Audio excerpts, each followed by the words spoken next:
Hello friends, welcome to my YouTube channel Gujarati economics study પોઈન્ટમાં તમારું સ્વાગત છે।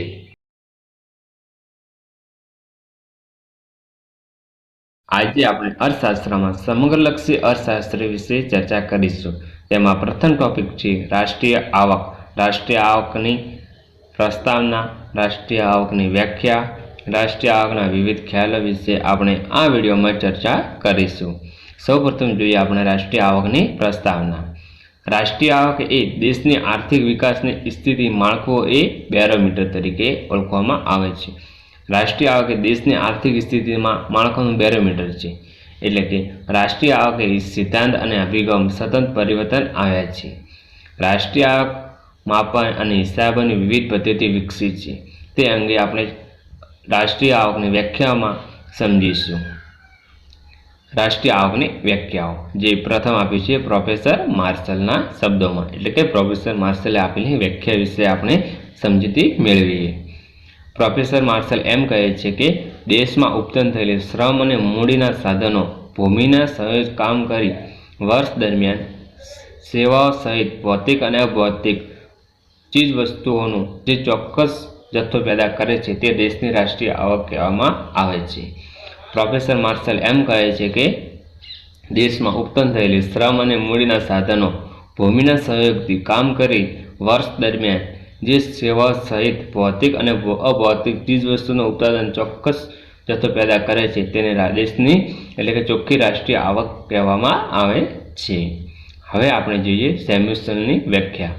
પ્રોફેસર સેમ્યુએલ્સન એમ કહે છે કે રાષ્ટ્રીય આવક અથવા રાષ્ટ્રીય ઉત્પાદન એટલે કે કોઈ ચોક્કસ સમાજને તેની ભૂમિ વડે અને શ્રમ ઉત્પાદન કરેલી ચીજવસ્તુઓને નાણાકીય મૂલ્ય કહે છે। પ્રોફેસર સેમ્યુએલ્સન એમ કહે છે કે રાષ્ટ્રીય આવક અથવા રાષ્ટ્રીય આવકના ઉત્પાદન એટલે કે કોઈ ચોક્કસ સમાજને તેની ભૂમિ, મૂડી અને શ્રમ દ્વારા જે વસ્તુનું ઉત્પાદન થાય છે તેમાં નાણાકીય મૂલ્ય એટલે કે તે રાષ્ટ્રીય આવકમાં ગણવામાં આવતી હોય છે। હવે આપણે જોઈએ પ્રોફેસર ફિશરના શબ્દોમાં, એટલે કે પ્રોફેસર ફિશરે આપેલી વ્યાખ્યા। ઉપભોક્તા દ્વારા અંતિમ વપરાશમાં લેવાતી ભૌતિક ચીજવસ્તુ કે માનવી સેવાઓનો રાષ્ટ્રીય આવકમાં સમાવેશ થઈ શકે છે। એટલે કે જે ઉપભોક્તા જે ઉત્પાદન થયેલી અંતિમ વપરાશને લેવાની ભૌતિક વસ્તુ જે માનવી સેવાઓ તરીકે તેની પણ રાષ્ટ્રીય આવકમાં ગણવામાં આવતી હોય છે। હવે આપણે જોઈએ રાષ્ટ્રીય આવકના વિવિધ ખ્યાલો।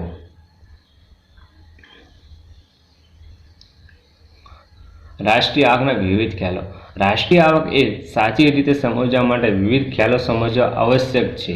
એટલે કે રાષ્ટ્રીય આવકને સમજતા પહેલાં આપણે વિવિધ ખ્યાલો સમજવા ખૂબ જ મહત્વના છે। જેમ કે રાષ્ટ્રીય આવકના ઘણા એ જ ખ્યાલો છે। દાખલા તરીકે કુલ રાષ્ટ્રીય પેદાશ, ચોખ્ખી રાષ્ટ્રીય પેદાશ, સાધન ભાવો અને ચોખ્ખી રાષ્ટ્રીય આવક, વ્યક્તિગત આવક, ખર્ચપાત્ર આવક, વાસ્તવિક આવક વગેરે સમાવેશ થાય છે। હવે એક પછી એક આપણે આ વિડીયોમાં અભ્યાસ કરીશું। પ્રથમ છે કુલ રાષ્ટ્રીય પેદાશ એટલે કે ગ્રોસ નેશનલ પ્રોડક્ટ GNP। રાષ્ટ્રીય આવકના વિવિધ ખ્યાલો વિશે આપણે ચર્ચા કરી, જેમાં પ્રથમ છે કુલ રાષ્ટ્રીય પેદાશ, જેને ઇંગ્લિશમાં કહેવામાં આવે છે ગ્રોસ નેશનલ પ્રોડક્ટ એટલે કે કુલ રાષ્ટ્રીય પેદાશ। દેશમાં વર્ષ દરમિયાન ચાલુ ઉત્પાદન અંતર્ગત વસ્તુ અને સેવાના કુલ પરવાના બજાર મૂલ્ય જે વિદેશ પ્રાપ્ત થતી ચોખ્ખી આવકનો સમાવેશ થાય છે તે કુલ રાષ્ટ્રીય પેદાશ કહેવામાં આવે છે। એટલે કે કુલ રાષ્ટ્રીય પેદાશ એટલે કે દેશમાં વર્ષ દરમિયાન ચાલુ ઉત્પાદન અંતર્ગત જે વસ્તુઓ અને સેવાઓના પરવાના બજાર મૂલ્ય તરીકે વિદેશી પ્રાપ્ત થતી ચોખ્ખી આવકનો પણ સમાવેશ થાય છે। એટલે કે વિદેશોમાં થતી આવકનો પણ GNP એટલે કે ગ્રોસ નેશનલ પ્રોડક્ટમાં સમાવેશ થાય છે। તેથી તે રાષ્ટ્રીય પેદાશ કહેવામાં આવે છે। તેમાં ચાર પ્રકારના છેવટે વસ્તુઓનો સમાવેશ કરવામાં આવે છે। એટલે કે દેશમાં વર્ષ દરમિયાન ચાલુ ઉત્પાદન અંતર્ગત વસ્તુ અને સેવાઓ પરવા બજાર મૂલ્ય અને જેમાં વિદેશી પ્રાપ્ત થતી ચોખ્ખી આવકનો સમાવેશ થાય છે તેને રાષ્ટ્રીય પેદાશ કહેવામાં આવે છે। એટલે કે જે દેશની અંદર વસ્તુ ઉત્પાદન થાય છે તેમાં પણ જે કુલ રાષ્ટ્રીય આવક પેદાશમાં સમાવેશ થાય છે અને વિદેશમાંથી જે આવક થાય છે પણ તે પણ GNPમાં એટલે કે ગ્રોસ નેશનલ પ્રોડક્ટમાં સમાવેશ થાય છે। એટલે કે કુલ રાષ્ટ્રીય પેદાશ કહેવામાં આવે છે। હવે આપણે જોઈએ તેના 4 છેવટ વસ્તુ અને સેવાનો સમાવેશ થાય છે। કેવી કેવી વસ્તુનો સમાવેશ થાય છે? જેમાં પ્રથમ છે લોકોની જરૂરિયાત સંતોષવા માટે પ્રત્યક્ષ વપરાશ લઈ શકાય તેવી વપરાશની વસ્તુ અને સેવાઓ। એટલે કે કુલ રાષ્ટ્રીય પેદાશમાં લોકોની જરૂરિયાતને સંતોષવા માટે તેને પ્રત્યક્ષ રીતે વપરાશ લઈ શકાય તેવી વસ્તુ અને સેવાનો સમાવેશ એ કુલ રાષ્ટ્રીય પેદાશ એટલે કે જીએનપીમાં સમાવેશ કરવામાં આવતો હોય છે। બીજું છે કુલ ખાનગી ઘરગથ્થુ મૂડીરોકાણ અને જે મૂડીગત વસ્તુનું થયું છે। એટલે કે કુલ ખાનગી એટલે કે જે ખાનગી વસ્તુઓ જેમાં ઘરગથ્થુ મૂડીરોકાણ માટે જે કરવામાં આવતું હોય છે તે, જેમાં સ્થિર મૂડીસર્જન, આવક, આવાસ નિર્માણ તૈયાર અને અર્ધ તૈયાર કરી અને સામગ્રી વગેરે સમાવેશ કરવામાં આવે છે। ત્રીજા નંબરમાં છે સરકાર દ્વારા ઉત્પાદન થતી સેવાઓ અને વસ્તુઓ અને સેવાઓ। એટલે કે જે સરકાર દ્વારા જે વસ્તુઓ અને ઉત્પાદન આપવામાં આવે છે તેનો સમાવેશ એ કુલ રાષ્ટ્રીય પેદાશમાં કરવામાં આવતો હોય છે।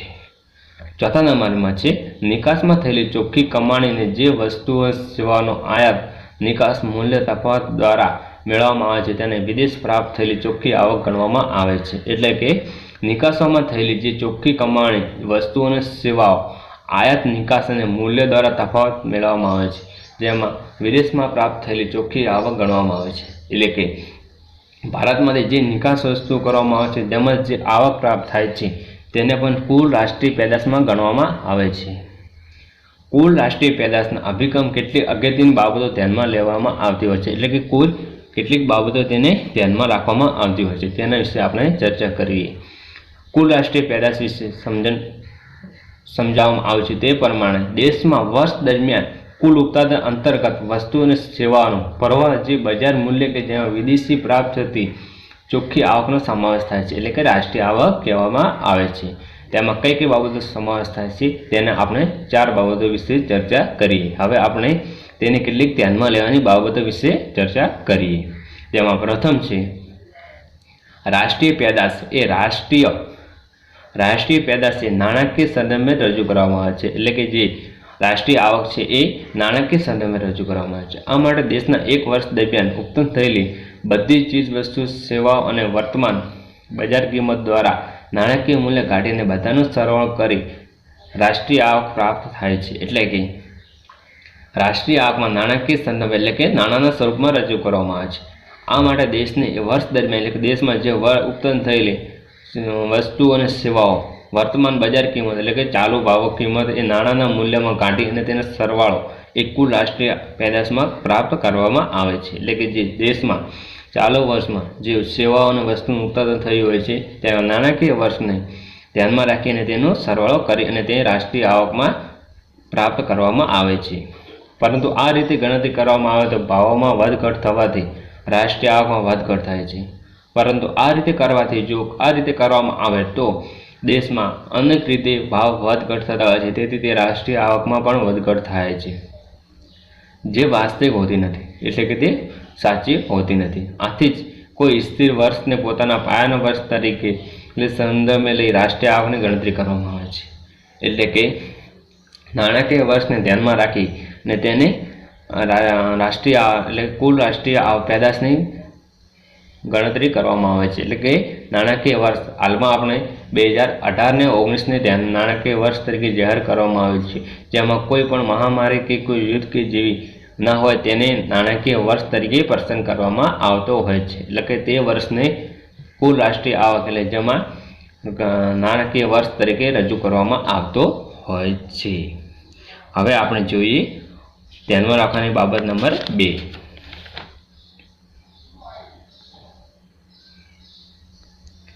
કુલ રાષ્ટ્રીય પેદાશ ગણતરી કરતી વખતે છેવટની પેદાશો બજાર ભાવો જે ધ્યાનમાં લેવામાં આવે છે પરંતુ મોટાભાગની વસ્તુ એવી હોય છે જે ગ્રાહકો ખરીદી અગાઉ ઘણા બધા તબક્કાઓ પસાર થયા છે। આ પ્રકારની વસ્તુઓ દરેક તબક્કામાં ગણતરી કરવામાં આવે તો સમાવેશ રાષ્ટ્રીય આવક ઉત્પાદન થાય છે। રાષ્ટ્રીય આવકને વ્યક્ત થાય છે તે વાસ્તવિક નથી। આથી બહુવિધ અને ગણતરી ટાળવા માટે છેવટે વસ્તુઓની ગણતરી કરવી જોઈએ। આ વચગાળાની વસ્તુ ધ્યાનમાં લેવી ન જોઈએ। એટલે કે કુલ રાષ્ટ્રીય પેદાશની ગણતરી કરતી વખતે છેવટની પેદાશની બજાર ભાવોને ધ્યાનમાં લેવામાં આવે છે। એટલે કે અંતિમ વસ્તુને ધ્યાનમાં લેવામાં આવે છે, પરંતુ મોટાભાગની વસ્તુ એવી હોય છે જે ગ્રાહકો ખરીદે છે અગાઉ ઘણા બધા તબક્કાઓ પસાર થઈ ગયા છે। આ પ્રકારની વસ્તુઓમાં તબક્કાવાર ગણતરી કરવામાં આવે તો રાષ્ટ્રીય આવક ઉત્પાદન થાય તો તેથી વ્યક્ત થાય છે, તે વાસ્તવિક નથી। એટલે કે જે એક વસ્તુની બેવડી ગણતરી ન થવી જોઈએ એ પ્રમાણે જે રાષ્ટ્રીય આવકની ગણતરી કરવામાં આવે છે। દાખલા તરીકે શેરડીમાંથી ગોળ એટલે શેરડીની મૂળ કિંમત જ લેવામાં આવે છે। શેરડીને ગોળ બનાવવામાં આવે છે તે ગોળની મૂળ કિંમત લેવામાં આવે છે, જેમ કે શેરડીનો લેવામાં નથી આવતો। દાખલા તરીકે કપાસમાંથી રૂનો કપડામાં જે હોય છે તેમ જ તેની ગણતરી કરવામાં આવે છે, તેમાં રૂની ગણતરી કરવામાં આવતી નથી, એટલે કે અંતિમ વસ્તુની ગણતરી કરવામાં આવે છે। હવે આપણે જોઈએ ત્રીજા નંબરની ધ્યાનમાં રાખવાની બાબત, જે વસ્તુઓ અને સેવાઓ કશી કિંમત ચૂકવવી પડતી નથી તેનો સમાવેશ કુલ રાષ્ટ્રીય આવકમાં થતો નથી, કારણ કે વાસ્તવિક બજાર કિંમતમાં જાણી શકાતી નથી। દાખલા તરીકે નર્સે પોતાના બાળકની સંભાળ રાખે છે, શિક્ષક પોતાના બાળકને શિક્ષણ આપે છે, સંગીતકારે મિત્રો સંગીત તાલીમ આપે છે વગેરે કોઈ કિંમત સંબંધિત વ્યક્તિને ચૂકવવી પડતી નથી, આથી તે સમાવેશ રાષ્ટ્રીય આવક પેદા થતો નથી। આપણે ત્રીજા નંબરની બાબતમાં જોઈએ, જેમાં વસ્તુ અને સેવાનો કશી કિંમતો ચૂકવવી પડતી નથી, એટલે કે તે રાષ્ટ્રીય આવકમાં ગણતરી કરવામાં આવતી નથી, એટલે કે કારણ કે વાસ્તવિક બજાર કિંમત જાણી શકાતી નથી। દાખલા તરીકે નર્સે પોતાના બાળકને સંભાળ રાખે છે, તેમાં નર્સને કશું પણ નાણાં રીતે પ્રાપ્ત થતું નથી, એટલે કે તે રાષ્ટ્રીય આવકમાં ગણવામાં આવતો નથી। દાખલા તરીકે શિક્ષક પોતાના બાળકને ભણાવે છે, તે પણ તે એક સેવા છે। દાખલા તરીકે કોઈ મિત્ર સંગીતકાર હોય છે, તેને મિત્રને સંગીત શીખડાવે છે, તેને પણ કોઈ નાણાં પ્રાપ્ત થતા નથી, એટલે કે સેવા તરીકે હોય છે, એટલે કે તે GNPમાં સમાવેશ થતો નથી। હવે આપણે જોઈએ ચોથા નંબરનો મુદ્દો, જે સોદાઓ વ્યવહાર ચાલુ વર્ષ ઉત્પાદન કારણે થયા નથી, જેનું ઉત્પાદન અને ચોખ્ખું પ્રદાન નથી, સમાવેશ રાષ્ટ્રીય આવકમાં થતો નથી। જૂના શેરો અને બોન્ડ ચાલુ કંપનીઓ અસ્કયામતો જૂની વસ્તુ ખરીદી અને વેચાણ સમાવેશ કુલ રાષ્ટ્રીય ઉત્પાદન થતો નથી, કારણ કે તેનાથી રાષ્ટ્રીય ઉત્પાદન કોઈ નવો ઉમેરો થતો નથી। આ વસ્તુઓને માત્ર તકબીક હોય છે। એવી જ રીતે સામાયિક સલામતી અને અંતર્ગત નાણાંની પ્રાપ્તિ અને જેમાં બેકારી, વીમો, વૃદ્ધાવસ્થા પેન્શન વગેરે સમાવેશ રાષ્ટ્રીય ઉત્પાદન થતું નથી, જેમાં મશીન, પ્લાન્ટ, બીજી મૂડીગત વસ્તુ ઘસારો પણ તે બાદ થતો નથી। એટલે કે જે સોદા વ્યવહાર ચાલુ વર્ષ દ્વારા કારણ નથી, જેમનું ઉત્પાદન ચોખ્ખું પ્રદાન નથી, એટલે કે કુલ રાષ્ટ્રીય ઉત્પાદન થતું નથી, જેમ કે જૂના શેરો, બોન્ડ્સ, ચાલુ કંપની અકસ્માત જૂની વસ્તુઓ ખરીદી વેચાણમાં રાષ્ટ્રીય આવકમાં ઉત્પાદન થતો નથી, એટલે કે તે રાષ્ટ્રીય આવકમાં ગણવામાં આવતો નથી, કારણ કે તેથી રાષ્ટ્રીય આવકમાં નવો ઉમેરો વધારો થતો નથી, એટલે કે જૂની વસ્તુને જે વેચાણ ખરીદ કરી શકે તેમાં રાષ્ટ્રીય આવકમાં કોઈ વધારો થતો નથી, એટલે તેને રાષ્ટ્રીય આવકમાં ગણવામાં આવતું નથી, એટલે કે ગ્રોસ નેશનલ પ્રોડક્ટમાં તેની ગણતરી કરવામાં આવતી નથી। આ રીતે વસ્તુઓને માત્ર તકબીકો થાય છે। તે જ રીતે સમાજમાં સલામતી અંતર્ગત જે નાણાંની પ્રાપ્ત થાય છે તેમાં વીમા, વૃદ્ધ પેન્શન વગેરે સમાવેશ રાષ્ટ્રીય આવકમાં થતો નથી, એટલે કે તેમાં કોઈ આવક પ્રાપ્ત થતી નથી, તેને પણ રાષ્ટ્રીય આવકમાં ગણતરી કરવામાં આવતી નથી, એટલે કે કુલ રાષ્ટ્રીય પેદાશ એટલે કે GNPમાં તેનો કોઈ પણ સમાવેશ થતો નથી। જેમ મશીન, પ્લાન્ટ અને બીજી વસ્તુઓ ઘસારો અને પણ રાષ્ટ્રીય આવક બાદ થતો નથી, એટલે કે તેમાં કોઈ સમાવેશ કરે એટલે કે બાદ થતો નથી। હવે આપણે જોઈએ ધ્યાનમાં રાખવાની બાબત નંબર 5, બજાર ભાવોની ઉથલ પાથલ કારણે નફા કમાણી અને ખોટ મૂડીગત અસ્કયામતોના જોવા મળે છે, તેનો સમાવેશ રાષ્ટ્રીય ઉત્પાદન કરાતો નથી, કારણ કે ચાલુ ઉત્પાદન આર્થિક કામગીરી માટે પરિબળો જવાબદાર નથી। ધારો કે મકાન એ જમીન ભાવે વધારો થતા ફુગાવાને કારણે જમીન મકાન વેચાણ નફો કે વધારો થાય તે સમાવેશ રાષ્ટ્રીય આવકમાં થતો નથી, પરંતુ જો ચાલુ વર્ષના મકાન નવું બાંધકામ થયું હોય તો તેના કારણે મકાનની કિંમત વધી જાય, તેથી વધેલી કિંમત રાષ્ટ્રીય આવકમાં સમાવેશ થાય છે। આ એમ કહેવા માગે છે કે બજાર ભાવે ઉથલપાથલ કારણે નફા કમાણી અને ખોટ મૂડીગત અસ્કયામતો જોવા મળે છે। તેનો સમાવેશ રાષ્ટ્રીય આવકમાં કરવામાં આવતો નથી. એટલે બજારમાં ઉથલપાથલ એટલે કે વસ્તુના આવા જે ભાવ વધઘટ થાય છે તેનો પણ સમાવેશ રાષ્ટ્રીય આવકમાં એટલે કે જીએનપીમાં થતો નથી, કારણ કે તે ચાલુ ઉત્પાદન અને આર્થિક કામગીરી માટે પરિબળ જવાબદાર છે. ધારો કે એક મકાન જમીનના ભાવમાં વધારો થતાં તે ફુગાવાનું કારણે જમીનનું મકાન વેચનાર નફો જે વધારો થાય છે તેનો રાષ્ટ્રીય આવકમાં સમાવેશ થતો નથી. એટલે કે દાખલા તરીકે કોઈ એક જમીન માલિકે તેના જમીન ખરીદી છે જેમાં ફુગાવાને કારણે જમીનના મકાન વેચવામાં આવે છે તેનો પણ સમાવેશ રાષ્ટ્રીય આવકમાં થતો નથી. પરંતુ જો ચાલુ વર્ષ મકાનનું નવું બાંધકામ થયું હોય તો તેની કિંમત વધી જાય, જેથી તે કિંમત રાષ્ટ્રીય આવકમાં ગણવામાં આવે છે. એટલે કે પરંતુ જો ચાલુ વર્ષમાં જે નવું કામ કરવામાં આવ્યું હોય એટલે મકાનનું નવું બાંધકામ કરવામાં આવ્યું હોય તો જીએનપીમાં સમાવેશ કરવામાં આવે છે. હવે આપણે જોઈએ રાષ્ટ્રીય પેદાશના અભિગમો, જીએનપીના અભિગમો, જેમાં પ્રથમ છે કુલ રાષ્ટ્રીય પેદાશની ગણતરી કરવા માટે મુખ્યત્વે 3 અભિગમનો ઉપયોગ કરવામાં આવે છે, જેમાં રાષ્ટ્રીય આવક પદ્ધતિ, ખર્ચ પદ્ધતિ અને મૂલ્ય વૃદ્ધિ પદ્ધતિ થાય છે. આ સંબંધ હોય છે. એટલે કે આ રાષ્ટ્રીય આવક માપવાના 3 પદ્ધતિઓ છે. પ્રથમ છે આવક પદ્ધતિ, બીજી છે ખર્ચ પદ્ધતિ, ત્રીજી છે મૂલ્ય વૃદ્ધિ પદ્ધતિ. પ્રથમ આપણે જોઈએ આવક અભિગમ એટલે કે આવક પદ્ધતિ. દેશમાં ઉત્પન્ન થયેલા સાધનોની કામગીરી વળતર તરીકે જે નાણાં કરવામાં આવતી હોય તેને નાણાકીય સંદર્ભ મૂલવી રાખી આવક પ્રાપ્ત થાય છે. તેમાં નીચેની બાબતો ધ્યાનમાં સમાવેશ થાય છે. એટલે કે દેશમાં ઉત્પન્ન થયેલી સાધનોની કામગીરી વળતર તરીકે જે નાણું કરવામાં આવે છે તેને નાણાકીય સંદર્ભે કુલ રાષ્ટ્રીય આવક પ્રાપ્ત થાય છે. તેમાં નીચેની બાબતો સમાવેશ થાય છે, જેમાં પ્રથમ છે વેતન અને પગારો,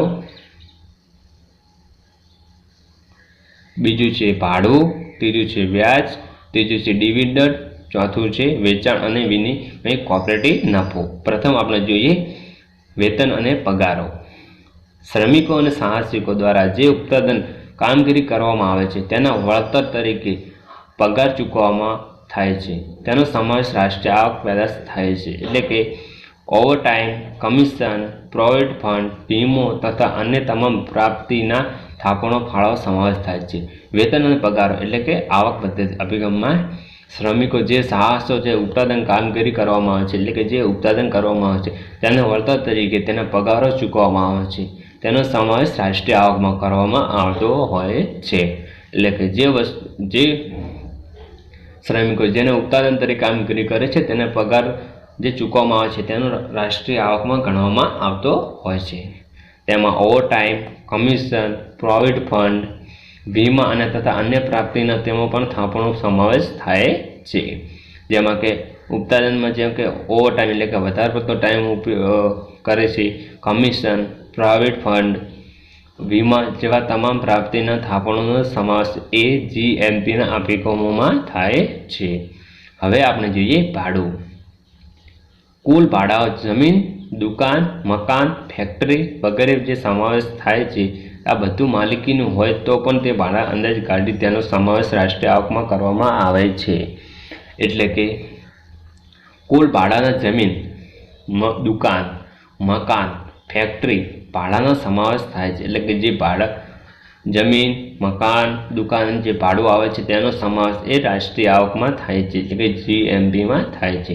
આ બધું માલિકીનું હોય તો પણ તેના ભાડાનો અંદાજ કાઢી તેનો સમાવેશ રાષ્ટ્રીય આવકમાં થાય છે. એટલે કે આ બધું જે પોતાનું માલિકીનું હોય તો પણ તે માલિકીનું ભાડું કાઢી તે અંદાજ કાઢીને તેનો સમાવેશ રાષ્ટ્રીય આવકના ઉત્પાદનમાં કરવામાં આવતો હોય છે. હવે આપણે જોઈએ વ્યાજ. જુદા જુદા સ્ત્રોતો દ્વારા દેશના વ્યાજ મળે છે તેનો સમાવેશ કુલ રાષ્ટ્રીય ઉત્પાદનમાં કરવામાં આવે છે. માલિકી પોતાની મૂડીનું રોકાણ કર્યું હોય તે ઉછીના લીધા હોય તે અંદાજે વ્યાજ ગણવામાં આવે છે.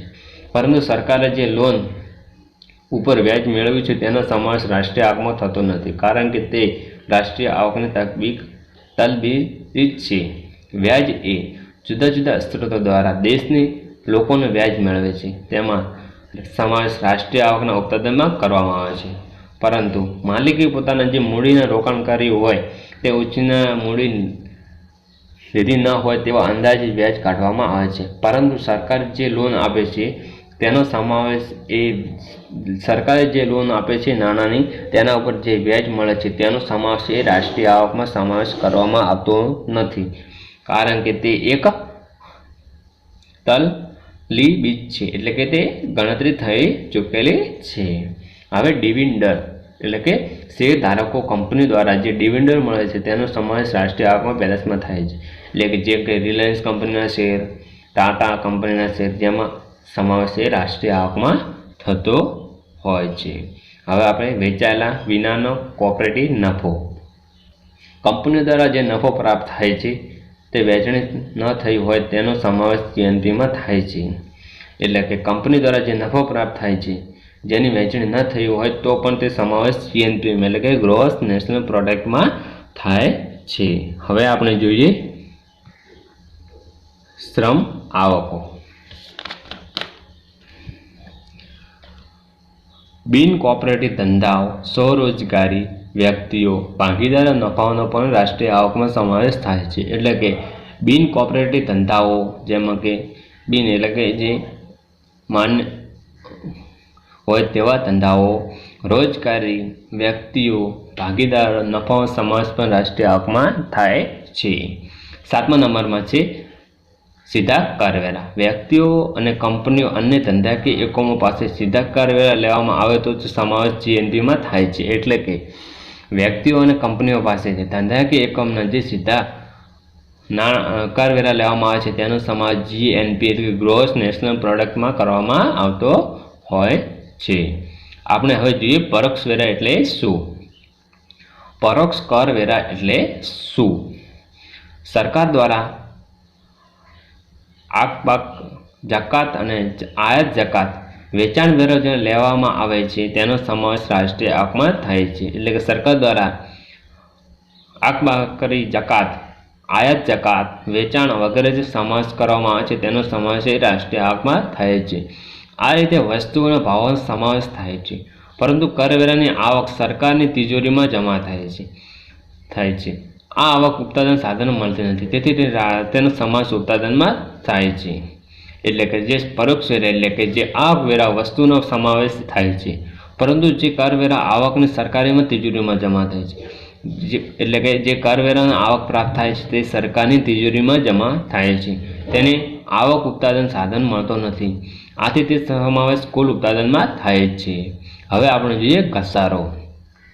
દરેક કંપની યંત્રો, પ્લાન્ટ અને અન્ય મૂડીગત સાધનો પરની ઘસારાની જોગવાઈ હોય છે, તે ઉત્પાદન સાધનો આવકનો ભાગ નથી, આથી તેનો રાષ્ટ્રીય આવકમાં ગણવામાં થાય છે, એટલે કે ઘસારો એટલે કે દરેક કંપનીના યંત્રો, પ્લાન્ટો અને મૂડીગત સાધનોનો પરનો ઘસારાની જોગવાઈ હોય છે, તેના ઉત્પાદન સાધનો આવક ભાગ નથી, એટલે કે જે કંપનીઓમાં જેમાં યંત્રો જૂના થઈ ગયા, પ્લાન્ટ તેમજ મૂડીગત સાધનો તેમાં ઉત્પાદન સાધનો આવક પ્રાપ્ત થતો નથી, તેનો સમાવેશ રાષ્ટ્રીય આવકમાં કરવામાં થાય છે।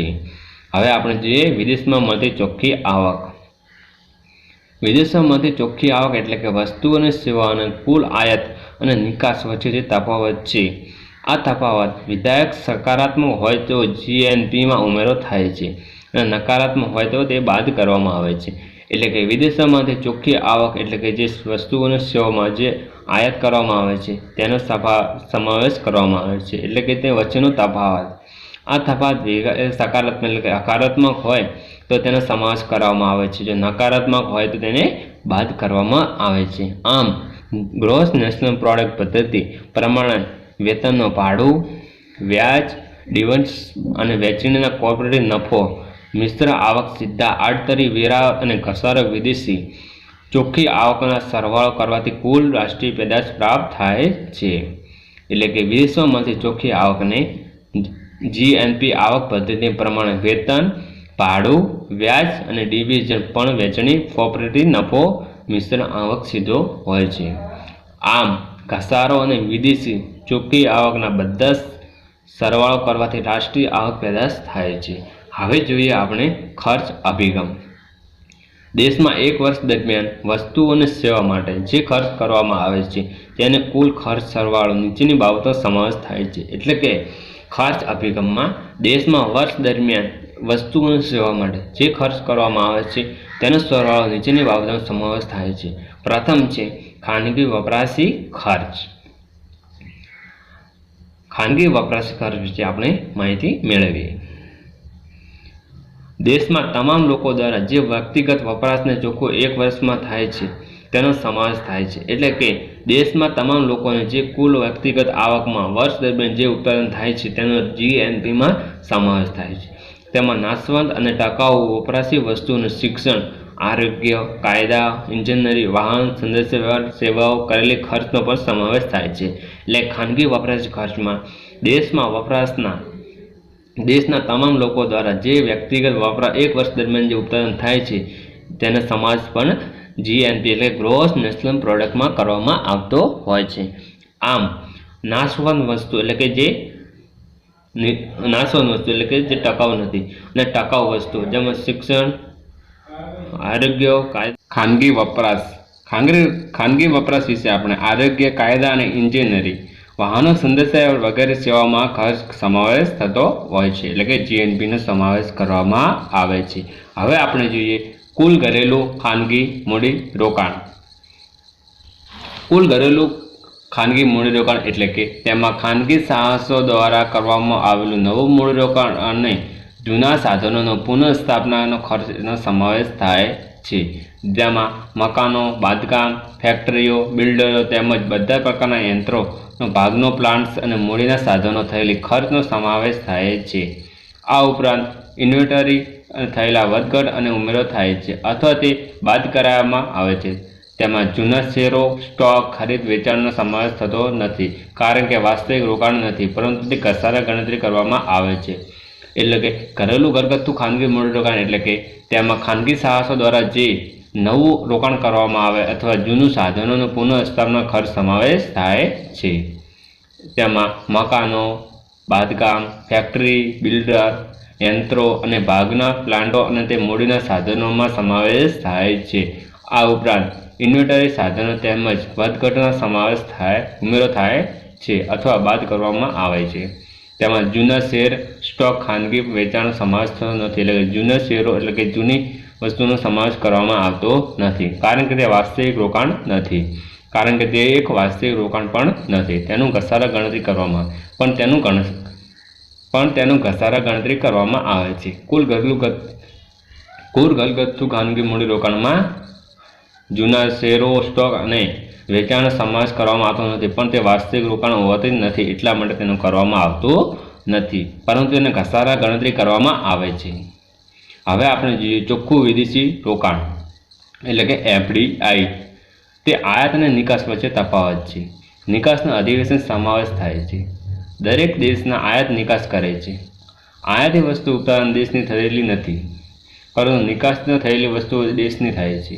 આથી આયાત મૂલ્ય અને નિકાસ મૂલ્ય વચ્ચે તફાવત જીએનપીનો સમાવેશ કરવામાં આવે છે. એટલે કે ચોખ્ખું વિદેશી રોકાણ એટલે કે જે આયાત અને નિકાસ વચ્ચે તફાવત છે. ત્યાં નિકાસ અધિવેશન સમાવેશ થાય છે. દરેક દેશ પોતાના નિકાસની આયાત કરે છે. આયાતી વસ્તુઓ દેશમાં ઉત્પાદન થયેલી નથી. એટલે કે જે વસ્તુનું આયાત કરવામાં આવે છે એ દેશમાં ઉત્પાદન ન થતી હોવાથી તે વસ્તુનું ઉત્પાદન કરવામાં આવે છે. એટલે કે આયાતી વસ્તુ દેશમાં ઉત્પન્ન થતી નથી પરંતુ નિકાસ થતી વસ્તુઓ દેશમાં ઉત્પાદન થાય છે. એટલે કે જે આપણા દેશમાં ઉત્પાદન થતું હોય તે નિકાસ કરવામાં આવે છે તેને દેશની ઉત્પાદન નિકાસ કહેવામાં આવે છે. આથી આયાત મૂલ્ય અને નિકાસ મૂલ્ય વચ્ચે તફાવત જીએનપીનો સમાવેશ કરવામાં આવતો હોય છે. હવે આપણે જોઈએ સરકારી ખર્ચ અને પ્રમાણ એ. ખાનગી વપરાશી ખર્ચ, ખાનગી ઘરગથ્થુ મૂડીરોકાણ, ચોખ્ખું વિદેશી આવક ઉપરાંત સરકારી ખર્ચનો સમાવેશ કુલ રાષ્ટ્રીય પેદાશમાં થાય છે.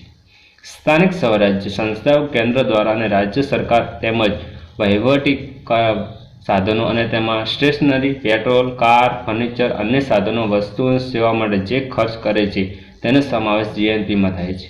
તેમાં જાહેર સાહસોનો ખર્ચ સમાવેશ થાય છે. એટલે કે સરકારી ખર્ચ પદ્ધતિ પ્રમાણે એટલે કે ખાનગી વપરાશી ખર્ચ, ખાનગી ઘરગથ્થુ મૂડીરોકાણ, ચોખ્ખું વિદેશી આવક ઉપરાંત સરકારનો સમાવેશ રાષ્ટ્રીય આવકમાં થાય છે। એટલે કે જે ખાનગી વપરાશી ખર્ચ, ખાનગી ઘરગથ્થુ મૂડીરોકાણ, ચોખ્ખું વિદેશી આવક ઉપરાંત એ જીએનપીમાં સમાવેશ કરવામાં આવે છે। એટલે કે સ્થાનિક સ્વરાજ્ય સંસ્થાઓ કેન્દ્ર રાજ્ય સરકાર દ્વારા જે વહીવટી કર્મચારીઓ અને સાધનો જેમાં સ્ટેશનરી, પેટ્રોલ, કાર, ફર્નિચર અને સાધનો સેવા માટે જે ખર્ચ કરે છે તે સમાવેશ જીએનપીમાં થાય છે। તેમાં જાહેર સાહસનો ખર્ચનો સમાવેશ જીએનપીમાં કરવામાં આવતો હોય છે। હવે આપણે જોઈએ મૂલ્યવૃદ્ધિ પદ્ધતિના મૂલ્યવૃદ્ધિ અભિગમ એટલે મૂલ્યવૃદ્ધિ પદ્ધતિ। તેમાં છેવટની વસ્તુઓ અને સેવાના ચાલુ ભાવો ગણતરી કરવામાં આવે છે, પરંતુ તેમાં તૈયાર, અર્ધ તૈયાર પેદાશો અને કાચા માલ, બળતણ વગેરે ગણતરી કરવી મુશ્કેલ છે, કારણ કે ઉદ્યોગો ઉત્પાદન થયેલી બીજા ઉદ્યોગો કાચો માલ હોઈ શકે છે। આ મુશ્કેલી ટાળવા માટે વસ્તુ તૈયાર વસ્તુ મૂલ્ય અને વચગાળાના વસ્તુનું મૂલ્ય બાદ કરવું સાચું મળે છે। આમ તૈયાર કરેલી વસ્તુ અને સાધનો વચ્ચે તફાવત મૂલ્ય વૃદ્ધિ કહેવામાં આવે છે। આ બધા ઉદ્યોગોનો આ પ્રકારના તફાવત મેળવી શકે છે, તો તે મૂલ્ય વૃદ્ધિ દ્વારા કુલ રાષ્ટ્રીય પેદાશ મેળવી શકાય છે। આ બાબતે તે એક ટેબલ દ્વારા સમજીશું। મૂલ્ય વૃદ્ધિ અભિગમ એટલે કે તેમાં છેવટની વસ્તુ અને સેવાનો ચાલુ ભાવોની ગણતરી કરવામાં આવે છે। મૂલ્યવૃદ્ધિ પદ્ધતિમાં સેવા વસ્તુ અને ચાલુ ભાવની વસ્તુની ગણતરી કરવામાં આવે છે, પરંતુ તૈયાર અને અર્ધ તૈયાર પેદાશો અને કાચો માલ બળતણ તરીકે ગણતરી કરવામાં મુશ્કેલ છે, કારણ કે તૈયાર માલ, અર્ધ તૈયાર માલ એ મૂલ્યવૃદ્ધિ પદ્ધતિ ગણતરી કરવામાં એક મુશ્કેલી છે, કારણ કે એક ઉદ્યોગમાં ઉત્પાદન થયેલી બીજા ઉદ્યોગમાં કાચો માલ પણ હોઈ શકે છે। આ મુશ્કેલી ટાળવા માટે તૈયાર વસ્તુઓનું મૂલ્ય વચગાળાના અને વસ્તુઓ મૂલ્ય બાદ કરવાથી સાચું મૂલ્ય મળે છે। એટલે કે દાખલા તરીકે શેરડીમાંથી ગોળ અને ખાંડ બને છે, તેનો શેરડી એ કાચો માલ તરીકે હોય છે, ત્યારે તૈયાર માલ તરીકે તેની ગણતરી કરવામાં આવે છે। દાખલા તરીકે કપાસ, જેમાં રૂમાંથી અલગ અલગ સૂત્રો, કાપડ તેમજ તેને કપાસને કાચો માલ કહેવામાં આવે છે। આમ તૈયાર વસ્તુ અને વચ્ચેનો તફાવત એ મૂલ્યવૃદ્ધિ કહેવામાં આવે છે। આ બધા ઉદ્યોગો એક પ્રકારનો તફાવત છે, તો તે મૂલ્યવૃદ્ધિ દ્વારા કુલ રાષ્ટ્રીય પેદાશ મેળવી શકાય છે। આ બાબતે એક ટેબલ દ્વારા આપણે સમજીશું।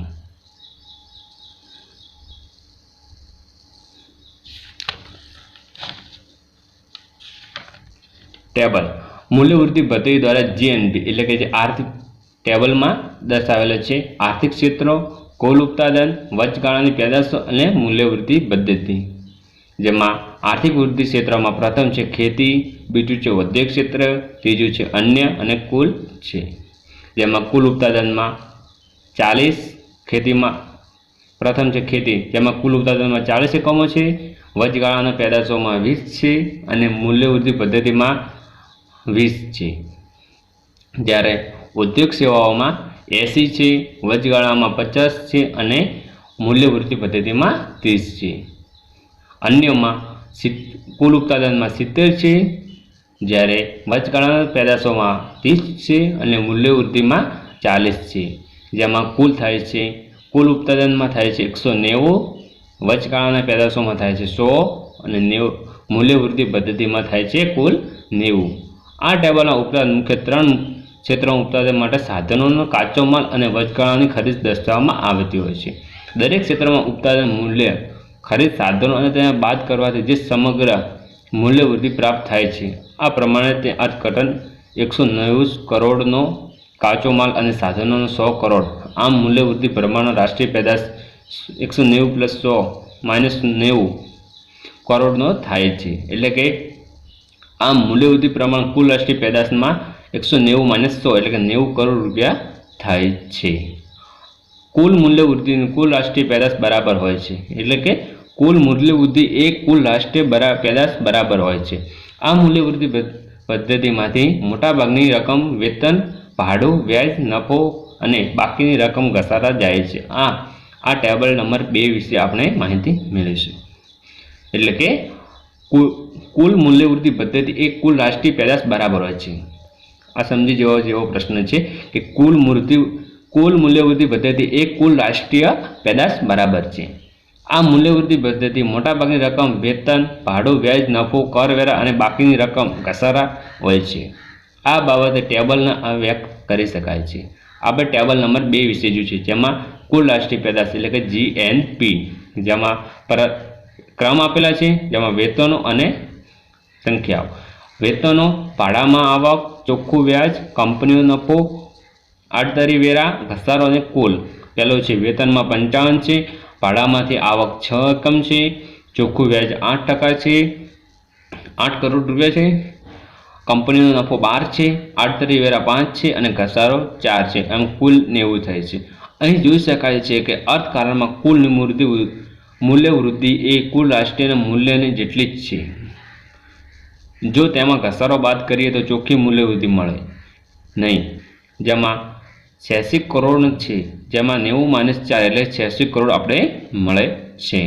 આને આપણે ચાલુ ભાવોને ચોખ્ખી ઘરગથ્થુ પણ કહી શકાય છે. ચોખ્ખું પેદાશનો કરવેરા બાદ કરીએ તો ₹181 કરોડ -5 એટલે કે 86 કરોડ -5 એટલે 81 કરોડ સાધન ખર્ચ પ્રમાણ મૂલ્યવૃદ્ધિ પ્રાપ્ત થાય છે, જે સાધન ભાવોની ચોખ્ખી ઘરગથ્થુ બરાબર છે. આ બાબતે આપણે ટેબલ દ્વારા સમજીશું. ટેબલ નંબર 3, જેમાં સાધનોનો ભાવો અને ઘરગથ્થુ પેદાશો દર્શાવેલા છે. જેમાં ક્રમ છે એ પ્રથમ ઉત્પાદનનું બજાર મૂલ્ય, જેમાં 190, ઓછા વચગાળાની વસ્તુનો ખર્ચ 100, કુલ મૂલ્યવૃદ્ધિ 90, ઓછા ઘસારો ખર્ચ 0.4, ચોખ્ખી મૂલ્યવૃદ્ધિ અથવા બજાર ભાવોની. આપણે ટેબલ નંબર 3 વિશે માહિતી મેળવી, જેમાં સાધનોનો ભાવો અને ચોખ્ખી ઘરગથ્થુ પેદાશ દર્શાવેલી છે. જેમાં પ્રથમ છે ઉત્પાદનના બજાર મૂલ્ય 190, ઓછા વચગાળાના વસ્તુનો ખર્ચ 100 છે, કુલ મૂલ્યવૃદ્ધિ 90 છે, ઓછા ઘસારો 0.4 છે, ચોખ્ખી મૂલ્યવૃદ્ધિ 86 છે, ઓછા આડતરી વેરા 5 છે અને સાધનો ભાવ મૂલ્ય 81 છે. આમ સાધન ખર્ચ પ્રમાણે વૃદ્ધિ અને સાધન પ્રમાણે ચોખ્ખી ઘરગથ્થુ પેદાશ બરાબર હોય છે, જે ટેબલ 2 માં આપણે જોઈ ગયા. જો આપણે વિદેશમાં મળેલી ચોખ્ખી આવકના મૂલ્યવૃદ્ધિમાં ઉમેરીએ તો કુલ રાષ્ટ્રીય પેદાશ મળે. વિદેશમાં મળેલી ચોખ્ખી આવકમાં મૂલ્યવૃદ્ધિ ઉમેરીએ તો કુલ રાષ્ટ્રીય પેદાશ આપણે મળે. ધારો કે વિદેશમાં પ્રાપ્ત થતી ચોખ્ખી આવક એ 10 કરોડ છે, તો તેમાં કુલ રાષ્ટ્રીય પેદાશ 90 કરોડ પ્લસ 10 એટલે કે 100 કરોડ થશે. આમ ઉત્પાદન આવક અને ગણતરી વાસ્તવિક છે. ઉત્પાદન આવકની ગણતરી કેવી છે કે વાસ્તવિક ગણતરી છે. તેમાં મૂલ્યવૃદ્ધિ પદ્ધતિનો વધારો વાસ્તવિક છે. તેમાં બમણી ગણતરી સવાલ આવતો જ નથી. મૂલ્યવૃદ્ધિ પદ્ધતિમાં બમણી ગણતરીનો સવાલ પણ એટલે કે પ્રશ્ન થતો જ નથી, કારણ કે તેમાં વચગાળાનું પેદાશનું મૂલ્ય બાદ કરવામાં આવે છે. કારણ કે તેમાં વચગાળાના જે ઉત્પાદન થયેલું હોય તેને બાદ કરવામાં આવે છે. દેશના અર્થકારણમાં વચગાળાની વસ્તુઓનો મહત્તમ પદ્ધતિનો પ્રાપ્તિનો સ્થાન થાય છે. તેના દ્વારા દેશના રાષ્ટ્રીય પેદાશ જેટલું જ પ્રદાન છે જાણી શકાય છે, તેનાથી ખ્યાલ આવે છે.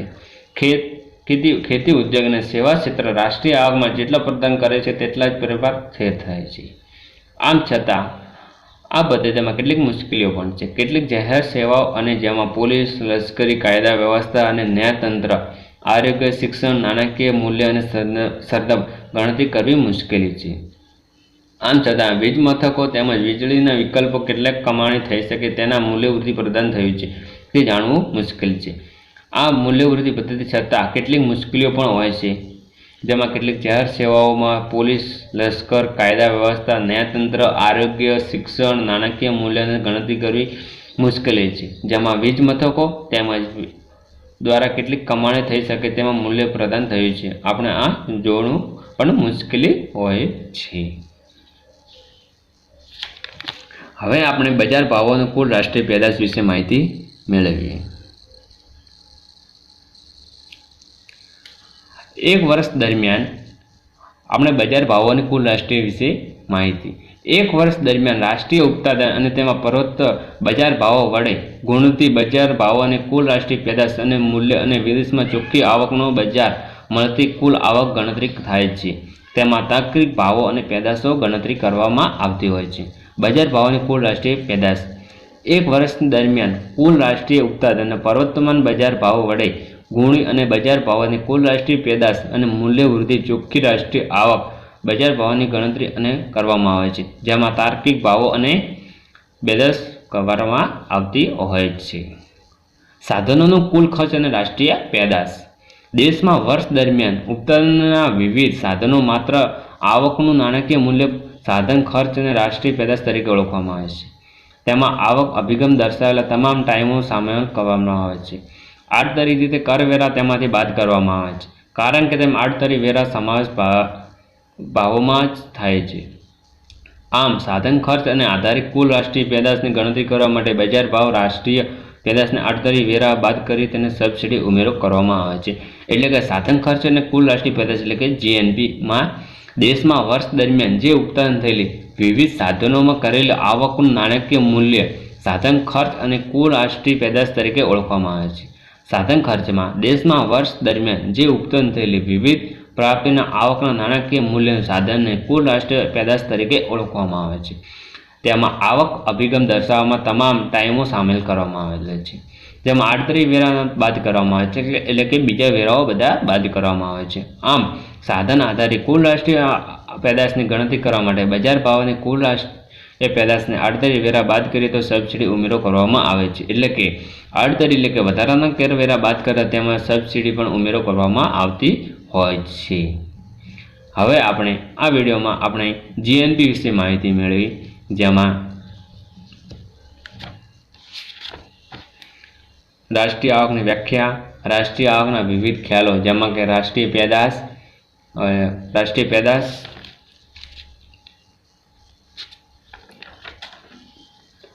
કુલ રાષ્ટ્રીય પેદાશ જીએનપી, કુલ રાષ્ટ્રીય પેદાશના અભિગમો આવક અભિગમ, વેતન અભિગમ અને પગારો, ભાડું, વ્યાજ, ડિવિડન્ડ, વહેંચણી અને કોઓપરેટિવ નફો, મિશ્ર આવક, સીધો કરવેરો, પરોક્ષ વેરો, ઘસારા ખર્ચ, વિદેશમાં મળેલી ચોખ્ખી આવક, ખર્ચ અભિગમ, ખાનગી વપરાશ ખર્ચ, કુલ ઘરગથ્થુ ખાનગી મૂડીરોકાણ, ચોખ્ખું વિદેશી મૂડીરોકાણ, સરકારી ખર્ચ અને પ્રમાણ, મૂલ્યવૃદ્ધિ અભિગમ,